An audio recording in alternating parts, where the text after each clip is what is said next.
नमस्कार दोस्तों, आप सभी का आपके अपने चैनल ध्येय ज्ञान धारा में स्वागत है।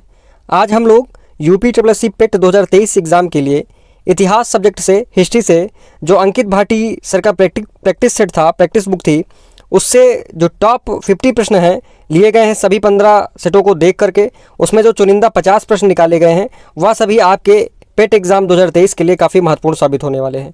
तो दोस्तों यह वीडियो ज़रूर देखिएगा क्योंकि आपके एग्ज़ाम के कुछ ही दिन बचे हैं। इन लास्ट दिनों में आपको जितने भी ज़्यादा आप प्रश्नों से गुजर जाइए वही आपके लिए फ़ायदेमंद होगा। तो चलिए स्टार्ट करते हैं आज का सेशन। देखिए, पहला प्रश्न है आज का कि निम्नलिखित में से किसने 1857 के विद्रोह को दबाने के लिए अंग्रेज़ों को सहायता प्रदान नहीं की थी। तो 4 ऑप्शन दिए गए हैं, इनमें से किसी एक ने अंग्रेज़ों को सहायता नहीं प्रदान की थी, उनका नाम बताना है। तो सही उत्तर जो हो जाएगा वह हो जाएगा आपका ऑप्शन बी, अवध की बेगम हजरत महल ने 1857 के विद्रोह में अंग्रेज़ों को सहायता प्रदान नहीं की थी। बाकी के जो ऑप्शन हैं, ग्वालियर के सिंधिया, हैदराबाद के निज़ाम, भोपाल की सिकंदर बेगम, इन तीनों ने 1857 के विद्रोह को कुचलने के लिए, दबाने के लिए अंग्रेज़ों को सहायता प्रदान की थी। लेकिन अवध की बेगम हजरत महल ने या सहायता अंग्रेज़ों को नहीं दी थी और उनसे लड़ाई लड़ी थी, युद्ध लड़ा था। ठीक है, बात करें 1857 के विद्रोह की तो यह कब स्टार्ट हुआ था, इसकी डेट पूछी जाती है। तो ध्यान रखिएगा 10 मई को यह स्टार्ट हुआ था। 10 मई डेट आपको ध्यान रखनी है। अगला प्रश्न है कि मौर्य अर्थव्यवस्था मुख्य रूप से, फिर बताना है, जगह खाली रखी गई है, बताना है किस पर निर्भर थी। तो मौर्य अर्थव्यवस्था मुख्य रूप से कृषि आधारित अर्थव्यवस्था थी। ऑप्शन ए आपका बिल्कुल सही उत्तर होगा, कृषि आधारित अर्थव्यवस्था थी मौर्य अर्थव्यवस्था। ठीक है, आप सभी जानते होंगे मौर्य वंश जो था इसकी जो है स्थापना किसने की थी, चंद्रगुप्त मौर्य ने की थी। आपको ध्यान रखना है, चंद्रगुप्त मौर्य ने मौर्य वंश की स्थापना की थी। और इसमें कृषि के साथ साथ आपको ध्यान रखना है पशुपालन, उद्योग और व्यवसाय या इन सभी जो है चीज़ों में काफ़ी वृद्धि हुई थी। ठीक है, अगला प्रश्न है कि मुगल शासन के दौरान एक कोतवाल की सही भूमिका क्या थी। तो मुगल शासन के दौरान जो पद था कोतवाल, तो इसकी सही भूमिका क्या थी यह बताना है। तो इस प्रश्न का जो सही उत्तर होगा वह होगा कानून और व्यवस्था को बनाए रखना। ऑप्शन डी आपका बिल्कुल सही उत्तर होगा, कानून और व्यवस्था को बनाए रखना। इसका सही उत्तर हो जाएगा ऑप्शन डी। ठीक है, चलते हैं अपने अगले प्रश्न की तरफ। प्रश्न है कि महात्मा गांधी भारत में किसके विरुद्ध थे, यह बताना है। खाली जगह दी गई है। तो महात्मा गांधी जो भारत में विरुद्ध थे वह तीव्र औद्योगिकीकरण के विरुद्ध थे। ठीक है, ऑप्शन बी आपका बिल्कुल सही उत्तर होगा, तीव्र औद्योगिकीकरण। ठीक है, ऑप्शन बी ध्यान रखिएगा। जो पंडित जवाहरलाल नेहरू जी थे वह इसके पक्ष में थे। तीव्र औद्योगिकीकरण के पक्ष में कौन था, वह जवाहरलाल नेहरू थे। और इसके विरोध में कौन था, वह महात्मा गांधी थे। ठीक है, दोनों पॉइंट आपको याद रखने हैं। अगला प्रश्न है कि सिंधु सभ्यता के इनमें से किन स्थलों में जलाशयों के साक्ष्य मिले हैं। तो सिंधु सभ्यता में कहाँ पर जलाशयों के साक्ष्य मिले हैं यह बताना है। तो सिंधु सभ्यता में जहाँ पर जलाशयों के साक्ष्य मिले हैं धौलावीरा में। ऑप्शन बी आपका बिल्कुल सही उत्तर हो जाएगा, धौलावीरा। ठीक है, धौलावीरा कहाँ स्थित है, धौलावीरा ध्यान रखिएगा भारत में गुजरात राज्य में कच्छ के रण में स्थित है। ठीक है, और इसकी खोज किसने की थी, ध्यान रखिएगा जेपी जोशी ने इसकी खोज की थी। ठीक है, अगला प्रश्न है कि वैशाली में द्वितीय संगीति हुई थी वह किसके द्वारा संचालित की गई थी। तो इस प्रश्न का जो सही उत्तर होगा वह होगा काला अशोक। ऑप्शन बी आपका सही उत्तर हो जाएगा। जो वैशाली में द्वितीय संगीति हुई थी वह काला अशोक के अध्यक्षता में हुई थी। ध्यान रखिएगा, काला अशोक के जो अध्यक्षता में यह संगीति हुई थी वैशाली में हुई थी और इसके जो अध्यक्ष थे वह सबाकामी थे। ठीक है, और शासक कौन था, काला अशोक था। तो शासक का नाम याद रखना है आप लोगों को, काला अशोक था और अध्यक्ष कौन था, सबाकामी। तो द्वितीय संगीति ध्यान रखिएगा आप सभी लोग। अगला प्रश्न है कि भारत में सांप्रदायिक निर्वाचन का जनक किसे कहा जाता है। तो भारत में सांप्रदायिक निर्वाचन का जनक कहा जाता है लॉर्ड मिंटो को। ऑप्शन सी इस प्रश्न का बिल्कुल सही उत्तर हो जाएगा, लॉर्ड मिंटो। देखिएगा कि लॉर्ड मिंटो ने 1909 में इसकी शुरुआत की थी। आप लोग ऐसे बोल सकते हैं कि जो सांप्रदायिक निर्वाचन था इसकी शुरुआत 1909 में हुई थी। ठीक है, 1909 आपको यह ध्यान रखना है सन। और किसने की थी, लॉर्ड मिंटो ने की थी। ठीक है, भारतीय परिषद अधिनियम जो 1909 था इसमें मुस्लिमों को अलग निर्वाचक मंडल प्रदान किया गया था। ठीक है, और इसको मार्ले मिंटो सुधार भी कहा जाने लगा। अगले प्रश्न की तरफ यदि चला जाए तो प्रश्न है कि इंडिया डिवाइडेड पुस्तक के लेखक का नाम बताना है। तो इंडिया डिवाइडेड पुस्तक के जो लेखक थे वह थे doctor Rajendra Prasad. Option A आपका सही उत्तर हो जाएगा। बाकी आपको अबुल कलाम आज़ाद की एक पुस्तक ध्यान रखना है, उस पुस्तक का नाम है इंडिया विंस फ्रीडम। ठीक है, इंडिया विंस फ्रीडम। और यदि इंदिरा गांधी जी की बात करें तो इनकी एक फेमस पुस्तक थी माई ट्रुथ, ठीक है, माई ट्रुथ को ध्यान रखना किसके, इसके राइटर कौन थे, इंदिरा गांधी। और पंडित जवाहरलाल नेहरू की बात यदि की जाए तो ध्यान रखिएगा भारत की खोज, ठीक है, डिस्कवरी ऑफ इंडिया, यह इनकी पुस्तक थी, जवाहरलाल नेहरू जी की। चलते हैं अगले प्रश्न की तरफ। प्रश्न है कि इनमें से किसके द्वारा दिल्ली सल्तनत में एकता प्रणाली को संस्थागत रूप से लागू किया गया था। तो एकता प्रणाली किसके द्वारा लागू की गई थी, वह इल्तुतमिश के द्वारा लागू की गई थी। ऑप्शन ए आपका बिल्कुल सही उत्तर हो जाएगा। ध्यान रखिएगा यह कब लागू की गई थी एकता प्रणाली, तो 1226 में यह प्रणाली स्टार्ट की गई थी। 1226 में ध्यान रखिएगा किसके द्वारा, इल्तुतमिश के द्वारा यह स्टार्ट की गई थी, ठीक है। और ध्यान रखिएगा एक पॉइंट यहाँ से और पूछा जाता है कि इक्तादार का जो पद था वह वंशानुगत था या कि नहीं था। तो ध्यान रखिएगा जो इक्तादार का पद था वह वंशानुगत नहीं था, तो यह भी पॉइंट आपको ध्यान रखना है। नेक्स्ट क्वेश्चन है कि 1947 में लॉर्ड माउंटबेटन द्वारा घोषित भारत और पाकिस्तान के लिए सीमा का आयोग जो था, आयोग के अध्यक्ष कौन थे यह बताना है। जो भारत और पाकिस्तान के बीच में सीमा रहती है उसके अध्यक्ष का कौन थे, उनका नाम बताना है। आप सभी को पता होगा कि जो भारत और पाकिस्तान के बीच सीमा है उसे रेडक्लिफ सीमा के नाम से जाना जाता है, ठीक है। और इस आयोग के जो अध्यक्ष थे वह थे सिरिल रेडक्लिफ, ठीक है। तो इसका जो सही उत्तर होगा वह होगा ऑप्शन डी, सिरिल रेडक्लिफ। चलते हैं अगले प्रश्न की तरफ। प्रश्न है कि 1881 में केसरी अखबार की स्थापना किसने की थी। तो जो केसरी अखबार है इसकी स्थापना बाल गंगाधर तिलक जी ने की थी। तो सही उत्तर जो हो जाएगा वह हो जाएगा ऑप्शन डी, ठीक है। केसरी मराठी भाषा का एक समाचार पत्र था जिसकी स्थापना किसने की थी, बाल गंगाधर तिलक जी ने की थी।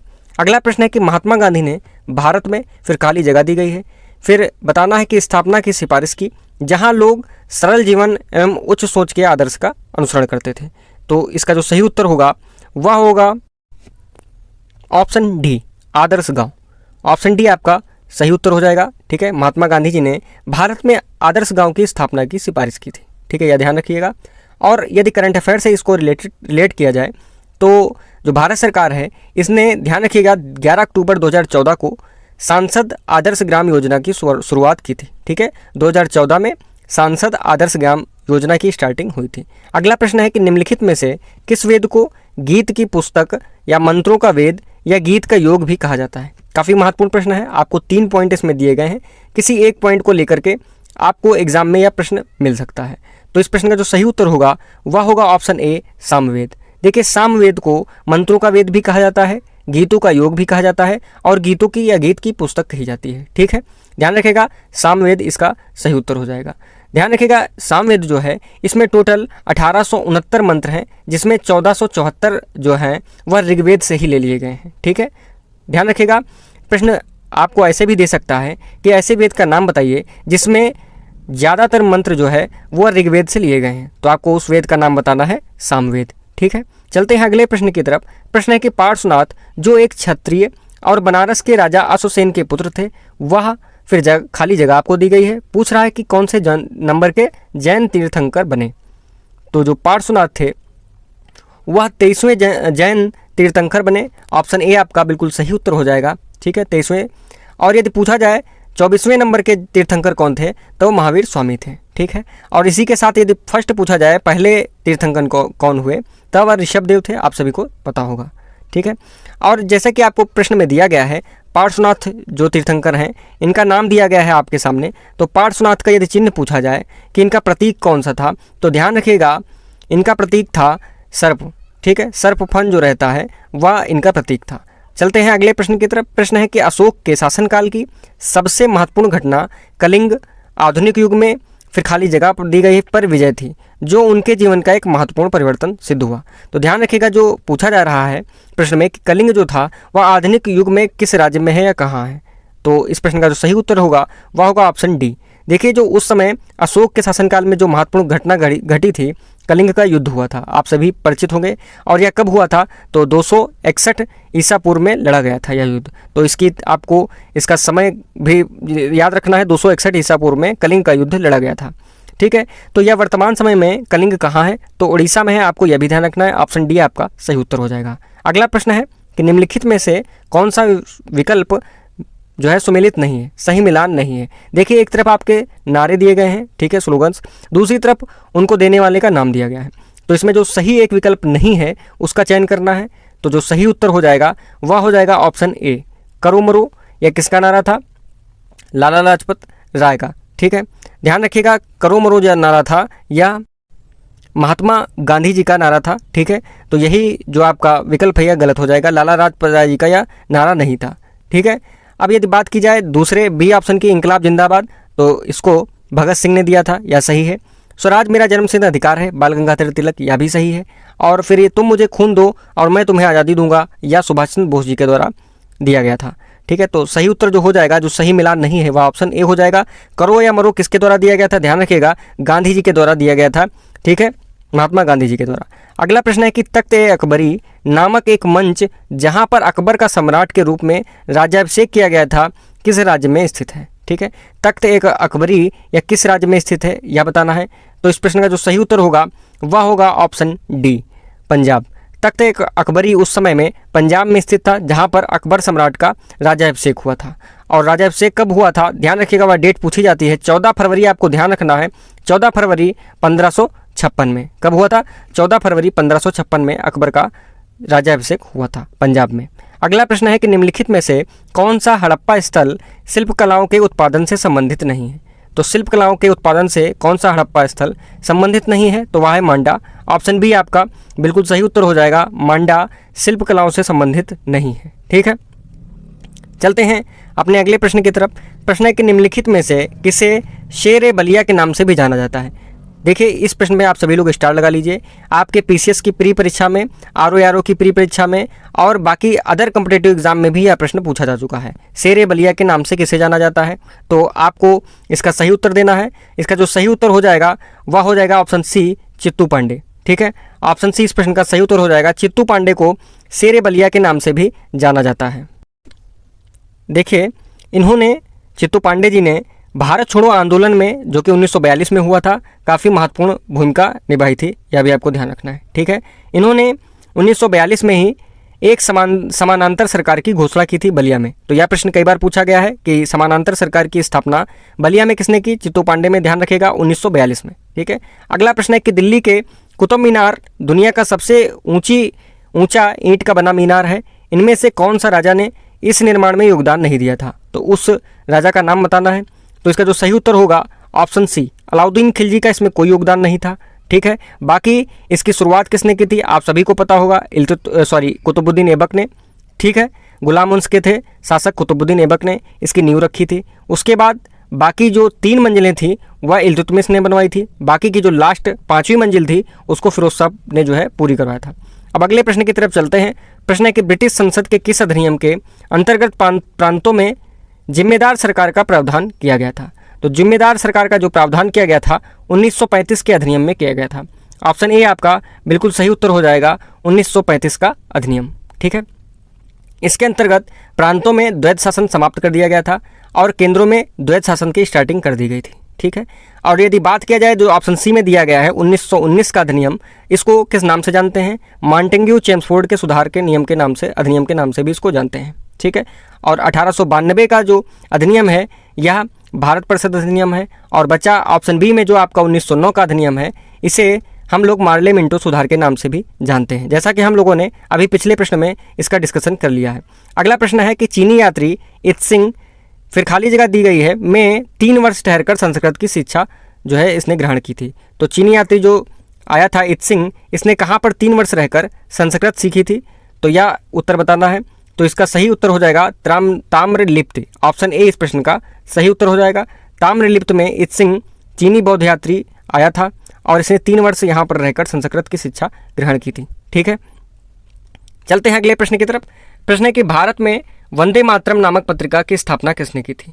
तो वंदे मातरम जो पत्रिका थी इसकी स्थापना की थी बिपिन चंद्र पाल ने। ऑप्शन डी आपका बिल्कुल सही उत्तर हो जाएगा, बिपिन चंद्र पाल।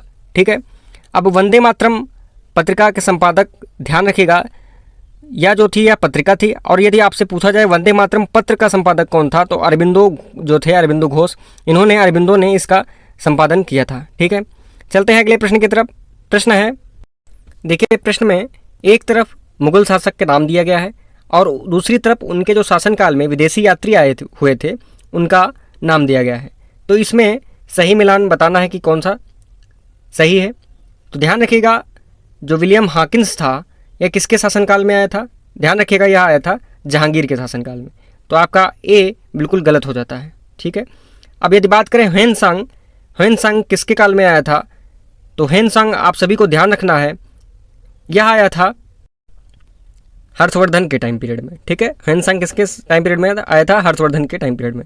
तो यह भी आपका गलत हो जाएगा, ए ऑप्शन भी गलत हो चुका है। और यदि बात करें ऑप्शन डी की, सर थॉमस रो एक तरफ दिया गया है, उसका सही मिलान अकबर से किया गया है, यह भी गलत है। देखिए सर थॉमस रो यह भी किसके शासनकाल में आया था? जहांगीर के शासनकाल में आया था। तो सही आपका जो उत्तर होगा वह होगा ऑप्शन सी, मनुची। मनुची जो था वह औरंगजेब के शासनकाल में आया था, इसलिए सही उत्तर हो जाएगा ऑप्शन सी। ठीक है। ध्यान रखिएगा विलियम हॉकिंस और सर थॉमस रो किसके शासनकाल में आए थे? जहांगीर के। और ह्वेनसांग आया था हर्षवर्धन के काल में। चलते हैं अगले प्रश्न की तरफ। प्रश्न है कि लॉर्ड डलहौजी की जो विलय नीति थी इसका प्रथम शिकार कौन हुआ था? तो इसका जो प्रथम शिकार हुआ था उसका नाम बताना है। सही उत्तर जो इसका हो जाएगा वह हो जाएगा ऑप्शन बी, सतारा। सतारा सबसे पहले लॉर्ड डलहौजी के जो विलय नीति थी उसका प्रथम शिकार हुआ था। और कब हुआ था यदि पूछा जाए तो ध्यान रखिएगा वह सन है 1948। 1948 में प्रथम शिकार हुआ था विलय नीति का लॉर्ड डलहौजी की, सतारा 1948 में। ठीक है। और यदि बात की जाए संभल ध्यान रखिएगा दूसरे नंबर पर 1949 में। ठीक है। और फिर 1952 में उदयपुर को, 1953 में झांसी को और 1854 में नागपुर को। तो ध्यान रखिएगा यहाँ पर थोड़ा मिस्टेक है, ये 1900 ना होकर 1848 होगा। ठीक है, क्षमा चाहते हैं, 1900 नहीं, आप 1848 ध्यान रखिएगा।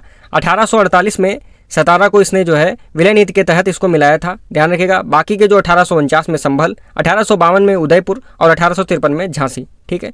चलते हैं अगले प्रश्न की तरफ। प्रश्न है कि रास बिहारी बोस द्वारा संगठित भारतीय स्वतंत्रता लीग किस संगठन का एक अग्रदूत था? तो यह अग्रदूत था भारतीय राष्ट्रीय फौज का। ऑप्शन बी आपका सही उत्तर हो जाएगा। देखिए रास बिहारी बोस ने सन 1942 में, ध्यान रखिएगा, 1942 में इंडियन इंडिपेंडेंस लीग की स्थापना की थी। ठीक है, इंडियन इंडिपेंडेंस लीग की स्थापना की थी। और दूसरी चीज़ आपको ध्यान रखनी है कि यदि पूछा जाए कि आज़ाद हिंद फौज को कब, आज़ाद हिंद फौज की कमान जो है कब सुभाष चंद्र बोस जी के हाथों में सौंप दी गई थी, तो वह 1943 में। ठीक है। चलते हैं अगले प्रश्न की तरफ। प्रश्न के निम्न में से कौन सा उपवेद नहीं है? तो बताना है। देखिए ऑप्शन डी जो दिया गया है योग वेद, यह एक उपवेद नहीं है। ठीक है। धनुर्वेद यजुर्वेद का एक उपवेद है माना जाता है। और शस्त्रशास्त्र जो है यह सैन्य तकनीक से जुड़ा है और यह माना जाता है अथर्ववेद का एक उपवेद। और आप सभी जानते होंगे आयुर्वेद ऋग्वेद का उपवेद है। ठीक है। तो इसमें जो सही उत्तर होगा वह होगा ऑप्शन डी, योगवेद। अगला प्रश्न है कि निम्न में से कौन सा सुमेलित नहीं है? तो इसमें जो सही एक ऑप्शन बताना है कि कौन सा इसमें सुमेलित नहीं है। देखिए बाबरनामा बाबर द्वारा लिखी गई है। ठीक है, तो यह भी सही हो जाएगा। फिर जो आपका ऑप्शन बी दिया गया है शाहजहाँनामा, या मोहम्मद ताहिर के द्वारा लिखी गई है, मोहम्मद ताहिर और इनायत खां के द्वारा। ठीक है। फिर तुझ के जहांगीरी, या जहांगीर के द्वारा लिखी गई है। लेकिन जो हुमायूंनामा है यह हुमायूंनामा सही सुमेलित नहीं है। ठीक है। हुमायूंनामा किसके द्वारा? गुलबदन बेगम के द्वारा। तो ऑप्शन सी इसका सही उत्तर हो जाएगा। हुमायूंनामा गुलबदन बेगम सही होगा और यह हुमायूं गलत हो जाएगा। अगला प्रश्न है कि महावीर और उनके अनुयायियों की शिक्षाओं को लगभग 15 वर्ष पहले जिस रूप में लिखा गया था उसी रूप में वर्तमान में किस स्थान पर उपलब्ध है? तो यह गुजरात के वल्लभी में उपलब्ध है। तो ऑप्शन डी आपका बिल्कुल सही उत्तर हो जाएगा। अगला प्रश्न है कि प्राचीन भारतीय इतिहास के सबसे महत्वपूर्ण शासकों में एक चंद्रगुप्त द्वितीय की पुत्री का नाम बताना है। ठीक है, इस प्रश्न पर भी आप लोग स्टार बनाइए, यह भी प्रश्न कई बार पूछा गया है। तो इस प्रश्न का जो सही उत्तर होगा वह होगा ऑप्शन डी, प्रभावती गुप्त चंद्रगुप्त द्वितीय की पुत्री का नाम था। ठीक है। चलते हैं अगले प्रश्न की तरफ। प्रश्न है कि हड़प्पा सभ्यता की प्रसिद्ध नर्तकी की मूर्ति किस धातु से बनाई गई थी? तो हड़प्पा सभ्यता की जो प्रसिद्ध नर्तकी की मूर्ति है वह किस धातु की बनाई गई थी? तो इसका जो सही उत्तर होगा वह होगा ऑप्शन सी, कांस्य की बनाई गई थी। ऑप्शन सी इस प्रश्न का सही उत्तर हो जाएगा। ठीक है, ध्यान रखिएगा यह मूर्ति मोहनजोदड़ो से प्राप्त हुई थी। ठीक है। अगला प्रश्न है गौतम बुद्ध ने अपने उपदेश किस भाषा में दिए थे? तो गौतम बुद्ध जी ने पाली भाषा में अपने उपदेश दिए थे। ऑप्शन ए इस प्रश्न का सही उत्तर होगा, पाली भाषा। अगला प्रश्न है कि भारत छोड़ो आंदोलन किसकी अध्यक्षता में कांग्रेस अधिवेशन में पास हुआ था? तो अबुल कलाम आज़ाद की अध्यक्षता में यह पास हुआ था। ऑप्शन बी इसका सही उत्तर हो जाएगा। अगले प्रश्न है कि चंद्रगुप्त मौर्य ने कब से कब तक शासन किया था। तो चंद्रगुप्त मौर्य का जो शासनकाल था वह 322 ईसा पूर्व से 298 ईसा पूर्व तक था। तो इसका जो ऑप्शन सी है वह सही हो जाएगा, 322 ईसा पूर्व से 298 ईसा पूर्व तक। ठीक है, ध्यान रखिएगा। अगला प्रश्न चलते हैं। प्रश्न है कि वंदे मातरम गीत किस पुस्तक से लिया गया है। काफ़ी आसान प्रश्न है, आप लोगों ने कई बार पढ़ा होगा। तो वंदे मातरम गीत आनंद मठ से लिया गया है। ऑप्शन बी इस प्रश्न का बिल्कुल सही उत्तर हो जाएगा। ठीक है, आनंद मठ की रचना किसने की थी, ध्यान रखिएगा। आनंद मठ, ये जो वंदे मातरम है, ये 1875 में बंकिम चंद्र चटर्जी द्वारा रचित आनंद मठ से लिया गया था। ठीक है, तो आनंद मठ के रचयिता कौन है, बंकिम चंद्र चटर्जी। और 1875 में यह वंदे मातरम इससे लिया गया था या स्टार्ट किया था, ऐसे आप बोल सकते हैं। ठीक है, अगला प्रश्न है कि 1857 के विद्रोह के दौरान नाना साहब और बेगम हजरत महल भागकर कहाँ चले गए थे। तो जब 1857 का विद्रोह हुआ था तो नाना साहब जो कि कानपुर से संबंधित थे और बेगम हजरत महल जो कि लखनऊ से विद्रोह में संबंधित थी, तो यह भागकर नेपाल चले गए थे। ऑप्शन ए आपका सही उत्तर हो जाएगा, नेपाल। अगला प्रश्न है कि दिल्ली सल्तनत का कौन सा सुल्तान हक़-ए-सर्ब नामक सिंचाई कर व्यवस्था वसूलता था। तो उस सुल्तान का नाम है फिरोज शाह तुगलक। आपका ऑप्शन बी बिल्कुल सही हो जाएगा।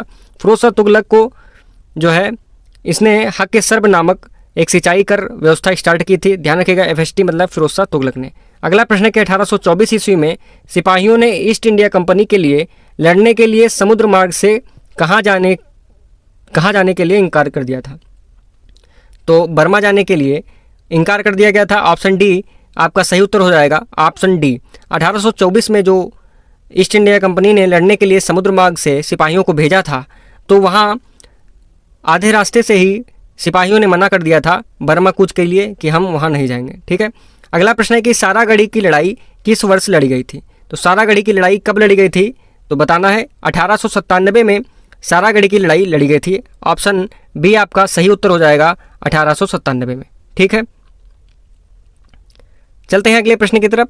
प्रश्न है कि किस अधिनियम को मॉन्टेग्यू चेम्सफोर्ड सुधार के नाम से जाना जाता है। अभी इससे पहले हम लोगों ने इस विषय में बात की कि मॉन्टेग्यू चेम्सफोर्ड किस अधिनियम को जाना जाता है। तो ध्यान रखिएगा, भारतीय शासन अधिनियम 1919 को मॉन्टेग्यू चेम्सफोर्ड सुधार के नाम से भी जाना जाता है। ऑप्शन बी आपका बिल्कुल सही उत्तर हो जाएगा, भारतीय शासन अधिनियम 1919। अगला प्रश्न है कि किन 3 वेदों को संयुक्त रूप से वेदत्रयी कहा गया है। तो ध्यान रखिएगा, ऋग्वेद, यजुर्वेद तथा सामवेद को वेदत्रयी या त्रयी के नाम से भी जाना जाता है। तो सही उत्तर हो जाएगा ऑप्शन सी, ऋग्वेद, सामवेद और यजुर्वेद को वेदत्रयी के नाम से जाना जाता है। अगला प्रश्न है कि जैन धर्म ने अपने आध्यात्मिक विचारों को किस दर्शन से ग्रहण किया था, किससे लिया गया था। तो यह लिया था सांख्य दर्शन से। ऑप्शन सी आपका सही उत्तर हो जाएगा, सांख्य दर्शन। अगला प्रश्न है कि पहला हुण आक्रमण कब हुआ था। तो पहला हुण आक्रमण जो हुआ था वह हुआ था 458 ईस्वी में। ऑप्शन बी सही उत्तर होगा, 458 में पहला हुण आक्रमण हुआ था। ठीक है, ध्यान रखिएगा किसके शासनकाल में। तो जो गुप्त शासक था स्कंदगुप्त, इसी के शासनकाल में पहला हुण आक्रमण हुआ था 458 में। ठीक है, इसमें जीत किसकी हुई थी। तो गुप्त शासक स्कंदगुप्त की जीत हुई थी और जो हुण थे ये या बुरी तरह पराजित हुए थे। अगला प्रश्न है कि कौन से पुर्तगाली नेता ब्लू वाटर पॉलिसी जो है इन्होंने शुरू की थी। तो इनका नाम बताना है, किसने ब्लू वाटर पॉलिसी स्टार्ट की थी भारत में। तो इनका नाम था Francisco de Almora. Option A इस प्रश्न का सही उत्तर हो जाएगा, फ्रांसिस्को डी अल्मोड़ा ने भारत में पहला पुर्तगाली गवर्नर बनकर यहाँ आया था और इसी ने यह पॉलिसी स्टार्ट करी थी। ठीक है, अगला प्रश्न है कि किस वर्ष बंगाल की दीवानी ईस्ट इंडिया कंपनी को प्राप्त हुई थी। तो 1765 ईस्वी में बंगाल की दीवानी ईस्ट इंडिया को प्राप्त हुई थी। ऑप्शन ए इस प्रश्न का सही उत्तर हो जाएगा। ठीक है, देखिए बक्सर का युद्ध हुआ था 1764 ईस्वी में, जस्ट इसके तुरंत बाद ही बंगाल की दीवानी ईस्ट इंडिया कंपनी को प्राप्त हो गई थी। अगला प्रश्न है कि मित्र मेला संगठन किस वर्ष स्थापित किया गया था। तो मित्र मेला जो संगठन था इसकी स्थापना कब की गई थी। तो ऑप्शन सी आपका सही उत्तर होगा, 1899 में मित्र मेला संगठन वीर सावरकर के द्वारा स्थापित किया गया था। इनका नाम ध्यान रखना है, किसके द्वारा, वीर सावरकर के द्वारा स्थापित किया गया था। अगला प्रश्न है कि रेले आयोग को, फिर खाली जगह दी गई है, में सुधार की संस्तुति करने के लिए नियुक्त किया गया था। तो रेले आयोग क्यों बना था, शिक्षा व्यवस्था में सुधारों के लिए यह बना था। ठीक है, ऑप्शन डी इस प्रश्न का सही उत्तर हो जाएगा शिक्षा व्यवस्था। अगला प्रश्न है, महात्मा गांधी की आत्मकथा का अंग्रेजी में अनुवाद किसने किया था? तो महात्मा गांधी की जो आत्मकथा थी उसका इंग्लिश में अनुवाद किया था महादेव देसाई ने। ऑप्शन सी इस प्रश्न का सही उत्तर हो जाएगा।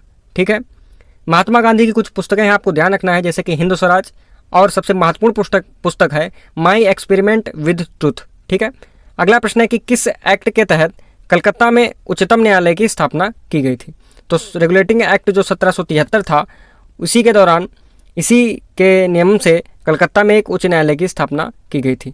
और अधिनियम तो यह हो गया, एक्ट यह हो गया 1773, और यदि सन पूछा जाए तो ध्यान रखिएगा 1774 में फाइनली इसकी स्थापना हुई थी। अगला प्रश्न है कि गुजरात में फिर खाली जगह दी गई है, झील वस्तुतः एक कृत्रिम जलाशय है जो मौर्य काल में बनाई गई थी। तो उस झील का नाम बताना है। उस झील का नाम था सुदर्शन झील। ऑप्शन डी आपका सही उत्तर हो जाएगा, सुदर्शन झील। देखिए, इसका जो निर्माण था वह मौर्य शासक चंद्रगुप्त मौर्य ने करवाया था। ध्यान रखिएगा, किसने करवाया था? चंद्रगुप्त मौर्य ने। तो दोस्तों, आप सभी के सामने यह टॉप 50 प्रश्न अंकित भाटी सर के जो प्रैक्टिस सेट है उससे आपके सामने प्रस्तुत किए गए हैं। जो है पूरा निचोड़ है उन सभी प्रश्नों का, उन सभी सेटों का जो आपको हिस्ट्री के प्रश्न उनमें से निकाल के दिए गए हैं। ठीक है, तो यदि यह वीडियो आपको पसंद आया हो, आपके लिए यूजफुल हो, तो इस वीडियो को लाइक कीजिएगा, सब्सक्राइब कीजिएगा चैनल को यदि अभी तक आपने चैनल को सब्सक्राइब नहीं किया है, और अपने दोस्तों के साथ शेयर कीजिएगा। धन्यवाद।